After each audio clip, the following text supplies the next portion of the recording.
Welcome. I'm Harmony Slater, your host of the Finding Harmony podcast. Over the past 20 years, I've taught thousands of yoga teachers and students to explore the intersection between ancient wisdom and modern everyday life, using mind-body practices to heal, awaken, and manifest their dreams from the inside out. This podcast is a sanctuary for those feeling overwhelmed by life's challenges. Are you ready to jump in and discover how these challenges aren't actually in the way, but are the way to finding harmony? Let's invite the magic back in. Hi, and welcome to the Finding Harmony podcast, where we are going to explore some deep truths about what it's like to be an embodied human in today's somewhat complex world. Our guest is Sara Avant Stover, who's a teacher, author, and mentor, and she's devoted her life to guiding women through the sacred terrain of inner transformation. She is joining me today to talk about her most recent and deeply personal work called Handbook for the Heartbroken, A Woman's Path from Devastation to Rebirth. This is a raw, intimate, and spiritually grounded companion for navigating the depths of grief and loss. It felt particularly relevant to talk about grief and loss as we are still, some of us, thinking about feeling into the grief and loss, the sudden loss of our teacher, Sharat Joyce, from last November. And many students, many of his teachers and students that practiced with him for over 2 decades or 3 decades are feeling maybe a little bit lost and heartbroken, because heartbreak isn't just the ending of a romantic relationship. We can experience heartbreak and devastation and loss when someone dies, when we lose a house, when a pet dies, when, yes, a relationship is lost, or when part of ourselves is lost. We lose a job, or we lose a family member, or there's a separation. Maybe we lose a spiritual practice or a discipline that we once loved, or an art form. Maybe we can't do those things anymore. And there's a sense of heartbreak and loss. And so this is what we're going to explore today. What it means to walk through heartbreak as a rite of passage, and how many wisdom traditions hold a sacred space for sorrow, and why rebirth always begins in the darkness. So Sarah's just bringing so many beautiful stories and such wisdom around her experiences using Buddhist practices, Ashtanga yoga as well, as you'll hear, and women's leadership to offer nothing short of soul medicine during times of loss and transition and needing to deeply find or redefine ourselves again. So this episode, this conversation is for anyone who's feeling a little bit shattered or feeling a little bit lost, and maybe grieving or feeling heartbroken, not sure maybe which way to go or how to find yourself again, but you're ready. You're feeling ready with tenderness, with truth, and asking for a little grace and a sign. And I hope that this conversation brings you exactly the message that you were looking for. Hi, welcome to the Finding Harmony podcast. I'm so happy you're here today because my guest is a beautiful human who's joining me from Boulder, Colorado. Is that correct? That is right. Yes. Wonderful. Sara Avant Stover, and she has written an incredible book that we're going to talk about. We're going to talk about many, many things. Her book is called Handbook for the Heartbroken, A Woman's Path from Devastation to Rebirth. And I think this is going to be a really juicy conversation because I have a couple of ideas in mind. How are you doing today, Sara? I'm doing well. Yeah, Good. I'm looking forward to our conversation today. Yeah. Well, before we started jumping in online here with everyone else listening, we were talking about Boulder, Colorado, and you revealed to me that you came to Boulder, Colorado to practice with Richard Freeman and Mary Taylor. Can you tell me a little bit more about that? Yes, well, I have been a yogini since I was 17. So we're almost, actually, it's been 30 years now because I'm 47, almost 48. And I'd say about 4 years into that journey, I discovered Richard Freeman. And I was living in Thailand and I ordered one of his, I forget what they're even called now. It Like a was like the DVD? videotape, not even the DVD, it Oh, was the the tape, VHS. the Yeah, or beta. VHS. And I bought like a one of those video machines and I would put it in Thailand. And I was teaching at a school at the time and I would come home from the school, lay out my yoga mat and I would practice with him. And then I just kind of got obsessed with him and I just said like I really want to study with him. So I think I came back to the States in the summertime and did a retreat with him at Kripalu. And then I said I want to do his teacher training. And Amazing. at that time it was a month long training in Boulder Yeah. and I applied, I got accepted. And I think the next summer I came here and spent a little bit over a month. And one of my sisters had just moved here. So I slept on the floor of her bedroom and would ride my bike every morning to do my sort of practice with him and do the training. And yeah, I studied with him for a long time. I don't Wow. practice Ashtanga anymore, but I practice like just a gentler flow now. But I Yeah. have really deep respect for Richard and Yeah. Mary and their teachings. Yeah. Yeah. I think Richard and Mary are practicing a slightly gentler flow too these Yes. days. Yeah, beautiful. That's just so amazing because also what really attracted, there's a couple of things that really attracted me to you and your book. One of them was, the recent death of Arsharat Joyce. So Patabi Joyce's grandson, who had taken over the Ashtanga yoga tradition and lineage, um, passed away suddenly of a heart attack. And so many people are grieving right now and really feeling quite heartbroken at the loss of their guru, their teacher, mentor, friend. Also, he was a father and a husband as well. And I think these, sudden losses and sudden deaths create this kind of void and this deep grief and this heartbreak that really your book is about. Um, Heartbreak in all forms and how we can be with this grief. And I think what I've noticed is it's also a loss of identity. And you also talk a little bit about this as well, right? This sense of losing your identity or your trust in yourself or something that's guiding you in the world. Can you talk a little bit about how grief affects us this way and sort of why we seem to kind of lose who we are when we're suddenly faced with loss?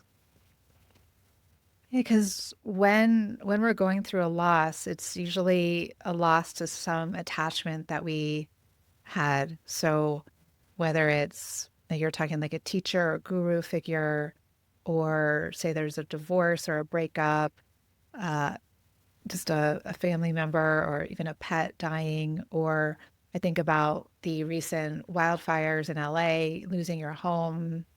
It's like Yeah. within whatever that attachment is, there is some way that we know ourselves. Like we know ourselves as a homeowner of this particular home in this particular area Yeah. of LA, or we know ourselves as the student of this particular teacher, or as the parent to this pet. And then when that falls away, it leaves a blank space.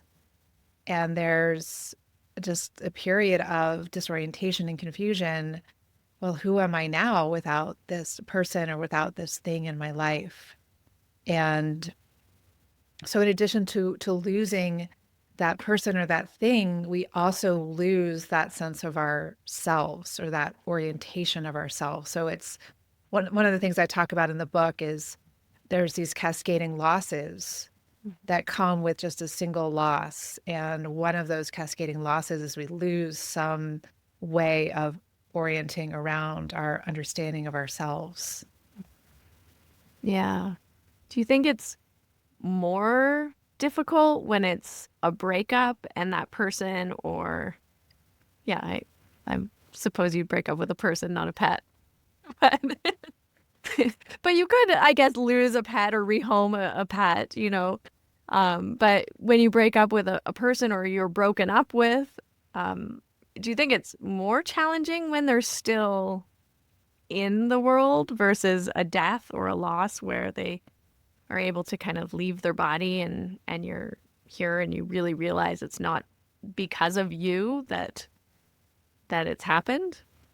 I wouldn't want to like put parameters around someone's loss to say like that is a worse Yeah. loss than this other thing, but I would say they're different and Yeah. they each have their own intensities and challenges to them. So yes, there's definitely a challenge in a breakup or divorce, and that person is still living, and you still, you still might be running into them, or you can check their Instagram or social media versus someone is just, and then Yeah. there's other things. If someone's completely gone, it's like you're never going to hear their voice again. Yeah. You're Yeah. never going to lay eyes on them again. Yeah. Yeah. So both, I mean, yeah, and both are challenging. Yeah. Very leaving a void in a different kind of way and having to reorient yourself in a new way. Yeah. I can see that. I was just thinking of even like with my ex, now it's been 8 years and we've kind of been able to come together in a different sort of way. And so there's the opportunity of meeting somebody and recognizing yourself in a new kind of relationship with somebody when they're Right. still present. Yeah.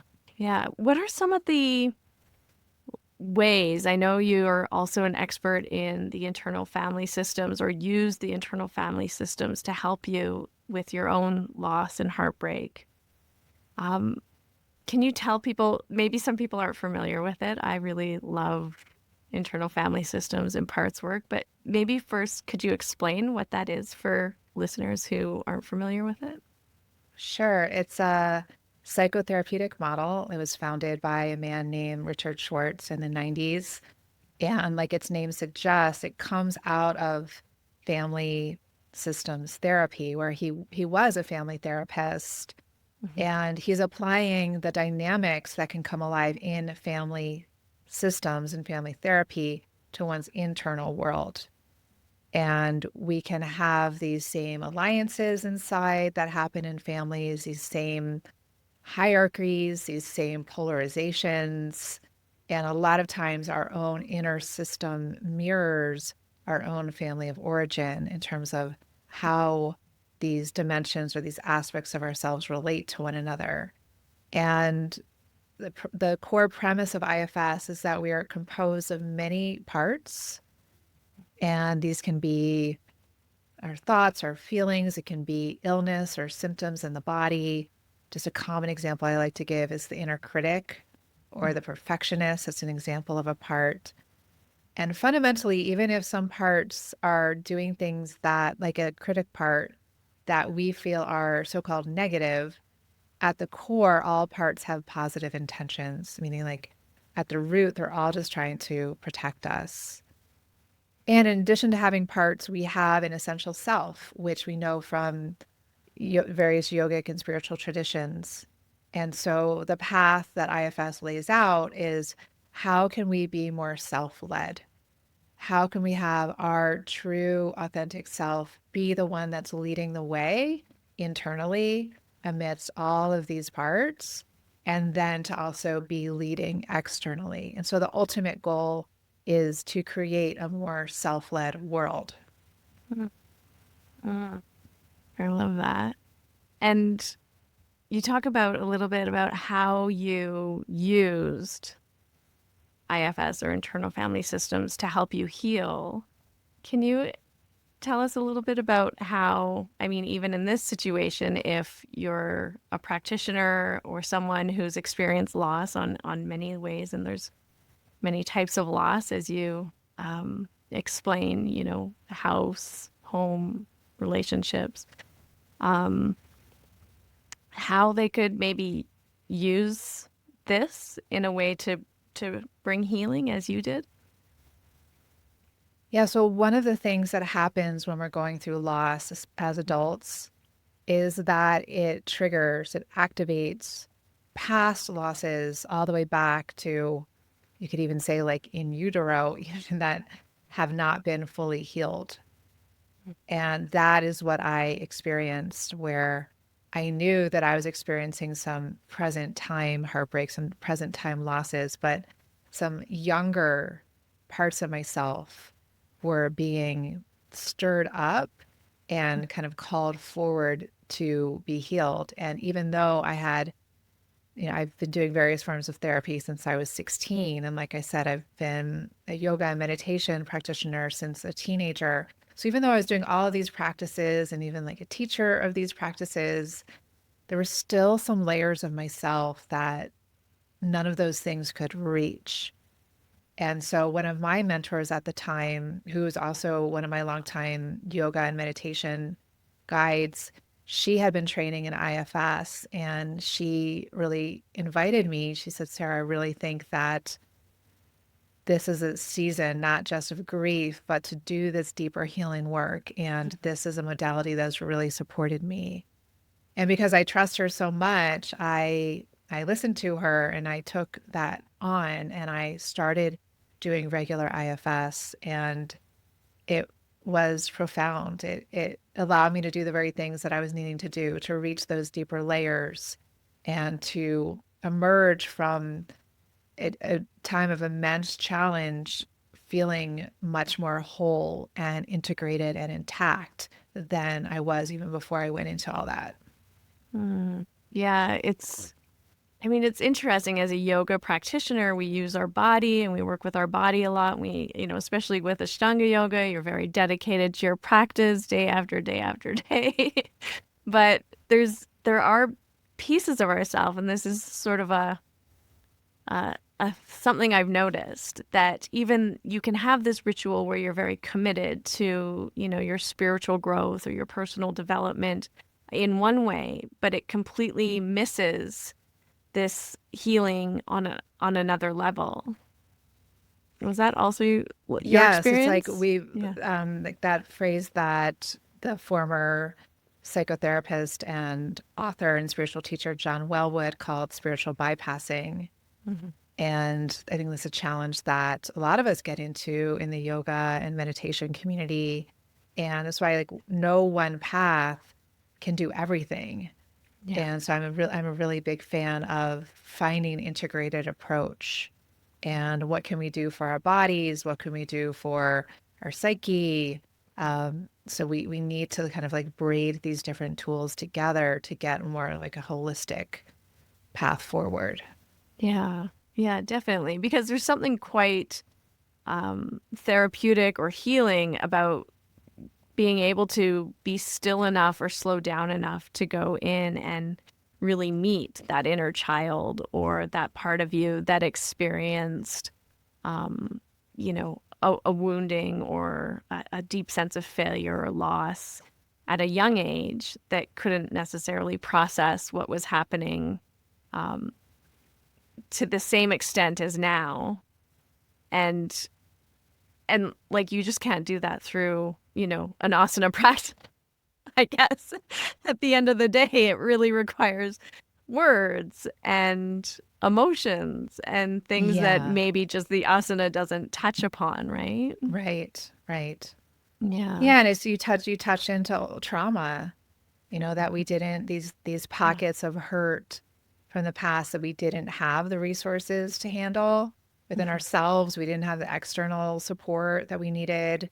And so like IFS really provides a safe pathway, safe container to go into those pockets of trauma and to heal them, to transform them, to bring to those pockets what we couldn't bring to them in the past. And that takes just a different type of experience than, just Yeah. getting on your yoga mat and doing an asana practice. Yeah. Yeah, definitely. And when you talk about doing IFS work, was it with a coach or with a therapist, with someone? Or Yes, I did it yeah. with an IFS practitioner, Yeah. and especially for healing these deeper regions of ourselves, it's really important that we do that in relationship. Yeah. And also in my book, and I know that that's not always financially accessible to everyone. So in my book, I also share a lot of kind of self-therapy practices that one can do. And the book comes with several guided meditations, which can be really helpful. And that's something else that I love about IFS. It's like, yes, it's really supportive to experience it with someone else. And then ultimately, it's like a paradigm for living and a spiritual practice in and of itself. And it's something that we can take on and just integrate into our day-to-day lives. Yeah.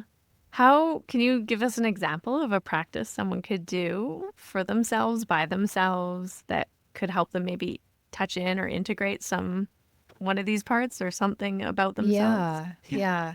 Well, I'd say the core practice in IFS is called befriending, because one of the things that is just common, like just human nature, is, for instance, an inner critic part comes up, and there's so many teachings out there to silence the inner critic, to quiet the inner critic, to banish the inner critic.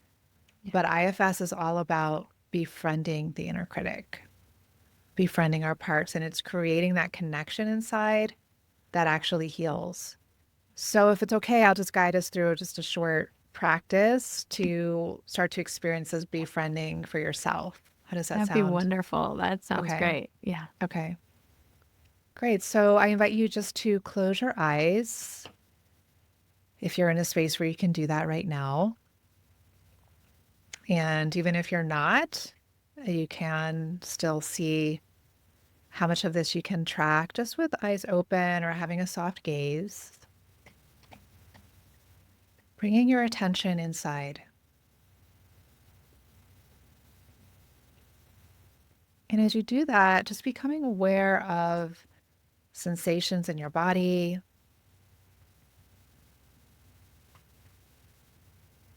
becoming aware of any feelings that are here right now, whether they're big feelings or even just residue of feeling.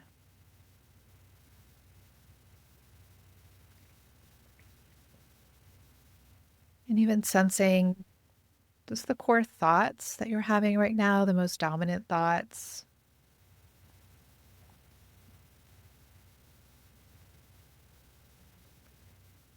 And all of these are examples of your parts. And so some of us experience parts more visually, some of us more of a felt sense.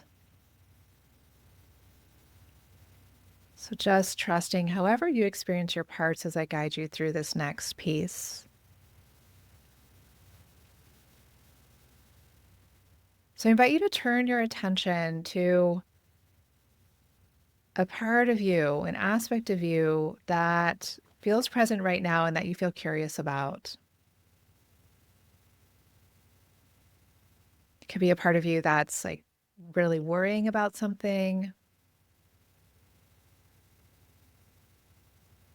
or like a chronic pain that you have in your body, an anxiety.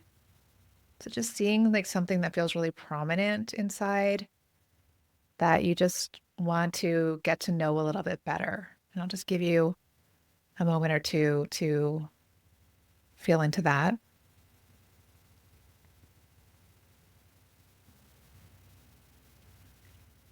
And then sensing where you're noticing this part in or around your body right now. Where does it seem to be most strongly located?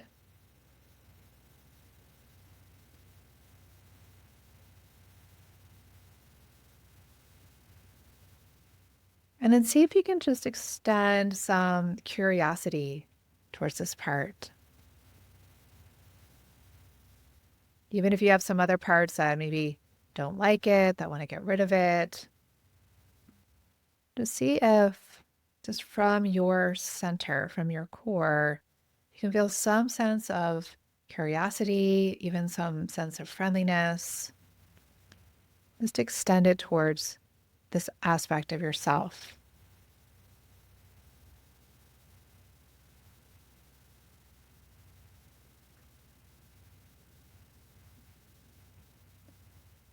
And then just tuning in just to see if there's anything that this part of you wants you to know right now, or wants you to know about yourself right now, wants you to know about itself right now, rather. Anything this part of you wants you to know. See if you can tune into that.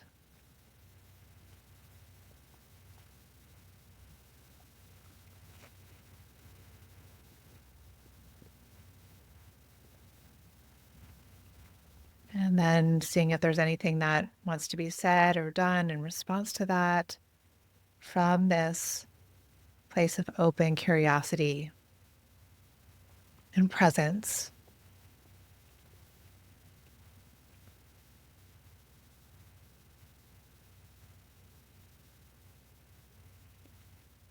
And then just thanking this part for all that it has shared.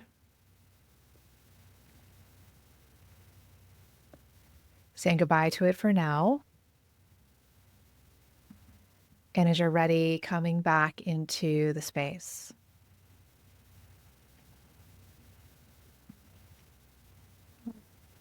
So beautiful. Thank you so much. Thank you for sharing that with us. How was that for you? Were you able to get in touch with a part or? A little bit. My dogs were Yeah. distracting me a little bit. Okay. Fair enough. They But seem very cute. I'm watching them in oh the my background gosh, and they're annoying. But yeah, no, I mean I love that part's work. I love that those types of meditation and that integration of the pieces that we might not want to see in ourselves or that we might want to kind of ignore or push away or push down. I think it's so, so important, as you're saying, to really welcome or befriend in this case, to just allow them to have a voice and to speak what it is that's their concern, and recognizing that they're trying to also help us, that even if it's a very misguided kind of approach, it's still trying to help us in some way by maybe keeping us safe or helping us belong. So it's really, really beautiful. Thank you. mm-hmm. Yeah. It's been interesting because there's been a lot since, the teacher and the lineage passed away. There's been a lot of, I'm going to say maybe drama or conflict of different people, having various opinions around, next steps or breaking away or blaming other people. And it's kind of came to me as you were speaking that it's such an interesting reflection of this work actually playing out in the real, macrocosm of the little Ashtanga yoga bubble. And it's really also a reflection of probably what people are needing to look at and work with in themselves. And this idea that the microcosm or the individual is reflecting the macrocosm and vice versa. Can you talk a little bit about how that works in maybe healing on a global scale or a larger scale, or a healing in community? Yes. Yeah. Yeah, I think that's a really important point that you bring up, because one of the features of IFS is that as we start to bring more wholeness to our inner systems, our outer systems also start to shift and change. And I definitely noticed that in my life. One of the main heartbreak. So in my book, it covers some serial heartbreaks that I experienced between 2016 and 2020, that just encompassed all different areas of my life. And the initiatory heartbreak was that my former fiance came home one night and just very unexpectedly told me that he had been cheating on me. And not just with one person one time, but with many people over many years. And he was also a dedicated spiritual practitioner. And, we thought that, or I thought that we were on this path of spiritual relationship together. And so it was just really devastating and really shattering for me, and really brought me to my knees and brought me to look at these younger parts of myself and these wounds from my childhood that had not been healed, that were kind of operating beneath the surface, to even bring a man like that into my life and in such an intimate way. And so through this deep healing work and just creating more connection inside through this befriending process over those years, I was able to emerge and open up to even seeing a man that I normally would have never been drawn to in the past.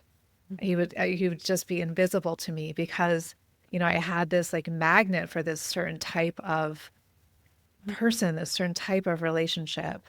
And so when I emerged, I was just kind of like rewired. It's like I wasn't interested in that type of person anymore, that type of dynamic anymore. And I was interested in this other thing. And it's just because there was like less drama in here that then there was going to be less drama out here. And, now I'm engaged to this man. We're getting married this summer. And I know that the relationship that we have would have never been possible without having really fortified these relationships within myself. So my life just gradually started to reflect more of the wholeness and the stability that I have been cultivating inside. Wow. Congratulations. And I think Thank that's you. such a beautiful, hopeful message for people who are struggling and, dealing with their own heartbreak and loss, because it's such a, you know, it's devastating, as it can be devastating, and really requires, yeah, but also an opportunity for growth, as you are saying here. Yeah. Yes. And so one of the things I say in my book is that heartbreak is mandatory, transformation is a choice. And so, yes, we're Mm, all going to experience heartbreak. And, we're going to experience the old age, sickness, and death of everyone that we love, including ourselves. That's just unavoidable. And how are we going to work with that? How can we, not to be Pollyanna-ish about it, yeah. but to really see, okay, if this is already happening, and also just being alive in the world at this time, it's very intense. Yeah. How can we use this to grow, to become more whole, to become more compassionate towards other people who are suffering? So Yeah. it's not a meaningless pain. Yeah, and I'm thinking again of what we were talking about with this spiritual bypassing, because sometimes I think again that reflects this work very deeply. We do our spiritual practice and start kind of our lives get smaller in a way where we're cutting out all the people or the things that, are no longer in alignment, we'd say, with, who I am. But it's really like kind of this cutting out in a way that's almost like suppressing or repressing what we would do with those parts of ourselves, rather than it being this welcoming or this befriending and allowing ourselves to really be with those parts. And then it's you don't actually have to kind of cut out or shut down people or circumstances. It's just your life just changes and evolves. And that's what I'm hearing you say. And what happened for you is just like, yeah, you're just no longer attracted to those things, and not because you have any sort of like emotional charge around it. It's just not even coming into your field of awareness or experience anymore. Yeah. Yeah, exactly. Yeah. Yeah, it's really powerful. Um, I was also curious about, sorry, I just have to think because it was something that you said. Yes. So the other thing that I was thinking about was doing this work, and this is, I think, something that you can probably talk and speak to as an Ashtanga yoga practitioner. A lot of people and practitioners, especially very dedicated practitioners who have this devotion to their practice, are very action oriented, I'm going to say, right? Like very much in the doing. And I'd love for you to speak to a little bit about how important or how vital rest is, and like slowing down and allowing yourself to really be with the emotion, which sometimes I think is difficult to do when you're so focused on like, the doing of a practice rather than just kind of being with yourself. Yes, it's so important. And that's one of the things that made me start to veer away from Ashtanga, like in my 20s, that's when I first discovered Yin yoga. And I realized, oh, these are great complements to each other. As I started meditating more, it's like throughout also spiritual teachings, throughout nature, there's the yin and the yang. There's the sun and the moon. There's the dark and the light. There's the mountain peak and there's the valley. And these need to go together. There's a rhythm to them. And even in nature, both of us live, we were talking about, we live at kind of different stages of the Rocky Mountains. And, here we're emerging from what was a cold and snowy winter into spring. And the lilacs are blooming, the tulips are coming out. There's a vibrant green coming to the hills outside my windows here. And it's like we need the depths of that winter in order to have this kind of juiciness, this vibrancy of the spring. And the same is true, because we are nature, we are extensions of these processes that we see outside of us. And we need these times of this expansion and this contraction, action and being. And our culture does not make that very easy. It's very much an action-oriented culture. So it is countercultural to take more space, to rest, to be, to feel. And I think that because of that, it can be hard at first. We haven't learned how to do it. But everything is hard at first. Most things are hard at first, even just like learning how to do a chaturanga. It was like the first time we did it. Maybe like your arms are shaking or, your shoulders go way forward and you learn to roll them back or whatever it is. Yeah. But then you get stronger and you build that muscle memory. And it's like chaturanga is just like second nature. And the same is true for resting or for learning to feel our sadness. It just might feel unfamiliar, uncomfortable, but that doesn't mean that it's bad. Yeah. Yeah. Yeah, it's so important. I think a lot of people fear that if they slow down enough or really be with the feelings and allow the feelings to come up, that they're never going to go away. But the ironic thing is, or the paradoxical thing is, like, that is how they go away. Yeah. Just through the feeling of it. It's just like, turning on the faucet, like after maybe it hasn't been turned on for a while. It's like kind of like the muddy water needs to come out and it's like, ugh, this is gross, or, and then it's like, then it can run clear. Like that's what our feelings do for us. Yeah. Yeah, I love that. And I think it takes so much more energy to like keep everything bottled down than it does to just kind of clear it, as you're saying, right? Yeah. Just to let it move through. And again, it's uncomfortable, but it's like, it's just short-term discomfort versus the long-term challenges that come through constantly repressing that. Mm-hmm. Yeah. Also, I had another question that I wanted to ask you about. Oh, yes. So when you were going through your grief process, or like grieving over this 4-year period and having, different losses happening, you said you had been teaching yoga. Were you still teaching yoga and meditation, or coaching, doing your work at this time?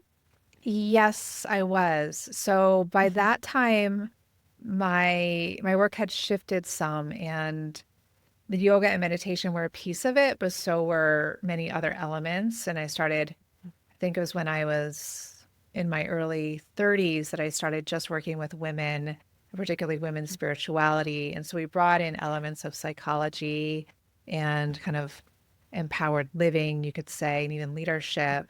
And then yoga and meditation were some aspects of it. So, yes, I was teaching during that time, mostly online. I teach mostly online and then sometimes in-person retreats. And so my setup at that time was similar to that.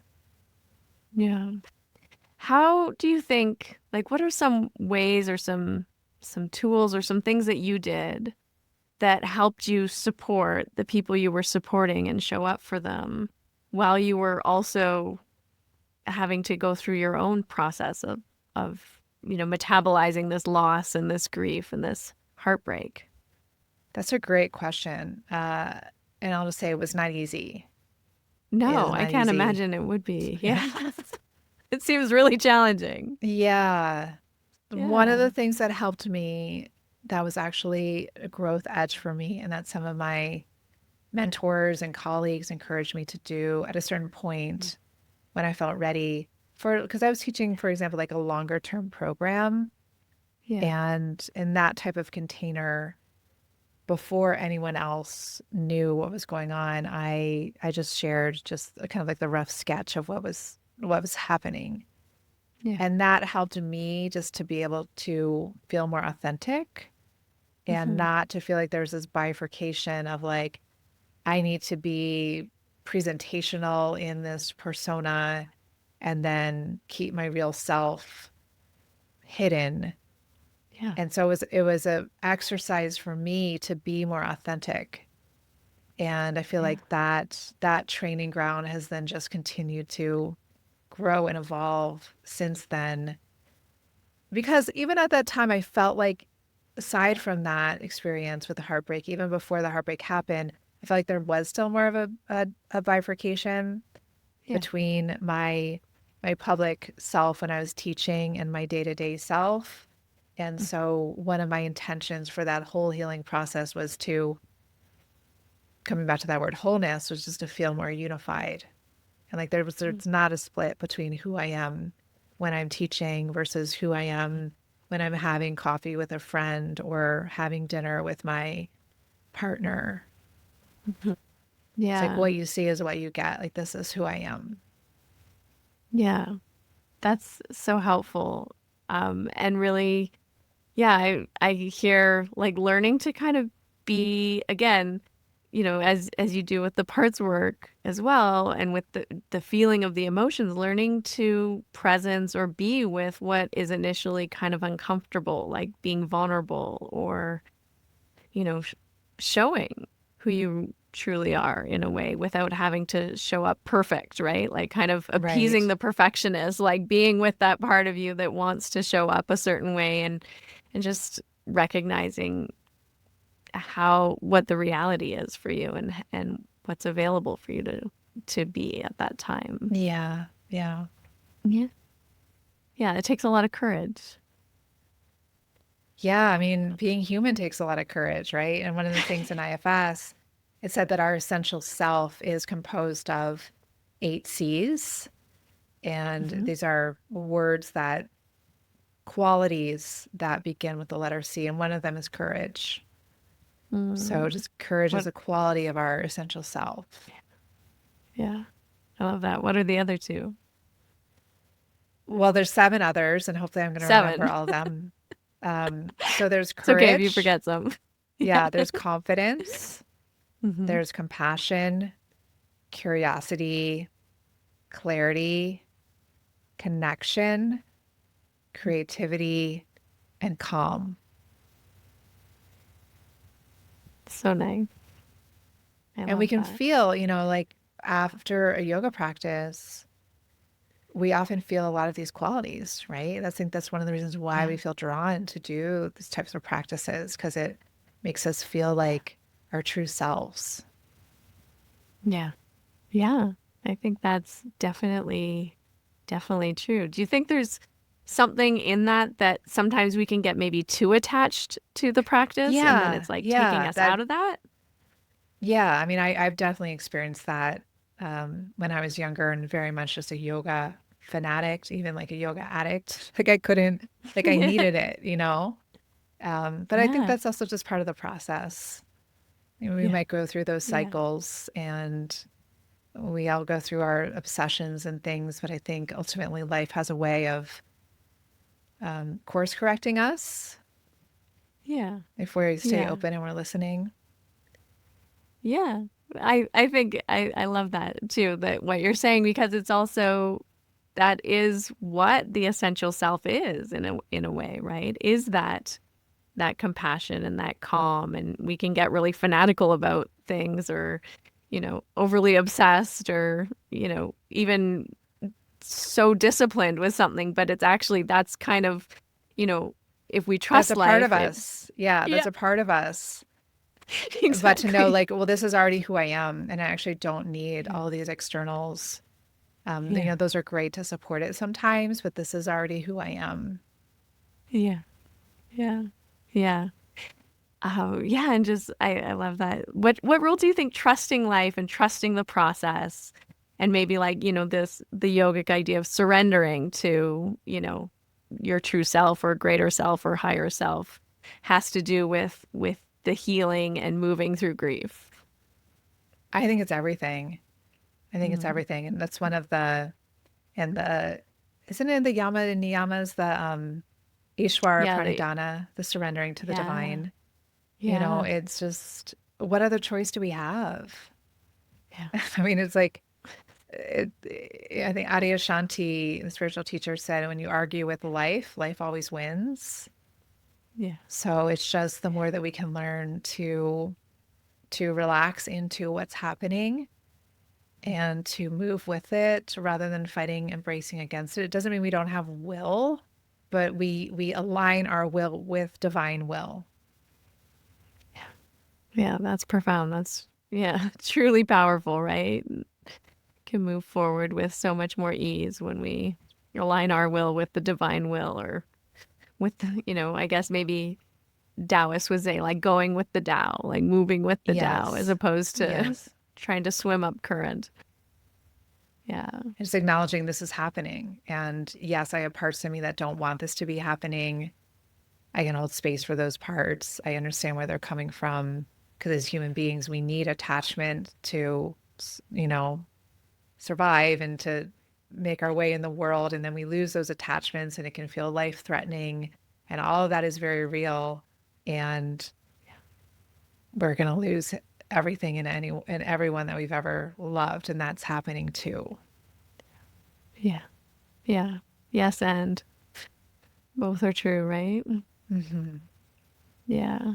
Beautiful. Well, thank you so much for coming and having this conversation with me today. And can you let people know where they can work with you? And your book is out now. It's released, so they can purchase it. I think on all the places books are purchased.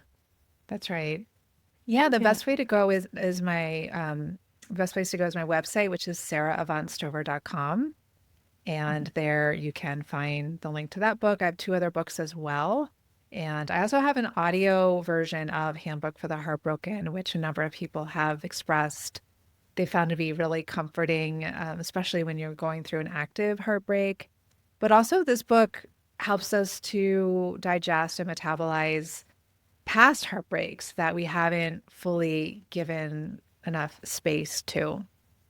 I also have a podcast, and the podcast is Yeah. called Herself, two separate words, and it brings in IFS and women's spiritual leadership. And I offer one particular online course twice a year, and then a number of retreats, women's retreats around the world. So, any of those places, I would love to connect. Yeah. Beautiful. Beautiful. Yeah. Your podcast sounds amazing. I can't wait to listen to it. I just learned about it today. So I was Cool. like, oh, this sounds like something I would really like to listen to. Yeah, so thank you so much. And when someone buys your book, how do they receive or buys the The handbook for the meditations. Heartbroken? Yeah, how do they receive the meditations? Yeah, so there's a link inside the book, and that link is on Okay. my website, and you'll just be able to download all the meditations from there. So, yeah, I Beautiful. really encourage that as an added companion because it really helps to just bring the teachings into your own body, into your day-to-day life in a way that is supportive. Yeah, thank you. And does the audiobook have the meditations right It in there? does. It has it already built in. Mhm. Yeah. Yeah, so also So very you good get if them you're either way. You get actively. them either way. Ha- Yeah. Yeah. Yeah, beautiful. Thank you so much. It was such a pleasure to be here with you today. Yeah, thank you for having me. And Yeah. it was a pleasant surprise finding, our connection with Richard and Mary and just these deep yoga roots that we both share. Yeah. Yeah, it was so nice. So thank you. Thank you for joining us for this intimate and powerful conversation with Sara Avant Stover. Her words really reminded me that healing isn't linear. It's cyclical, it's feminine, and it's often born in the dark, quiet places of ourself, sometimes emerging out of the deepest heartbreaks. And so as we close, I just want to say that I hope that you're feeling comforted and that the profound loss of people that we love in our lives, whether it's someone very, very close to you or even the passing of our teacher, Sharat Joyce, that death is an invitation. Death is an invitation for us to reflect on impermanence, for us to recognize what's truly important, and that everything is evolving, and that we are also evolving and changing in every moment, and that the path of practice isn't linear, just like grief, just like our lives, and that the teachings, the true teachings of yoga will continue to ripple through all of us, through our practice, through our devotion, for our breath, with our breath, and with clarity. And if you feel called to deepen your own relationship to your breath and use your practice as a place for deep healing and transformation, then I would encourage you. Ancient Breathing 2.0 continues to be open for enrollment. The first class was May 18th, but you can catch the replay and jump in for the remainder of our live classes. There's still time to join. And the link is in the show notes. So if you're feeling that you want to deepen your practice in a new way and start to really commit to connecting to your subtle energy body and the movement of prana using breath and using awareness, then I'd invite you to come in. Send me a message on Instagram if you can't find the link. And I hope to see you in next week's class for my signature program. That's it. We've concluded another episode of the Finding Harmony podcast. I just want to thank you so much for doing the work that changes the world, starting with yourself. It truly does make a huge difference. Please make sure you have your automatic downloads turned on wherever you listen so you don't miss any of the upcoming episodes. I have so much more magic I can't wait to share with you. Lastly, if you're on Instagram, I love connecting and hearing from you. So come on over and say hello at Finding Harmony Podcast. And you can also come say hello to me personally at Harmony Slater Official. Thank you again for being here. I cannot wait to share more with you in our next episode.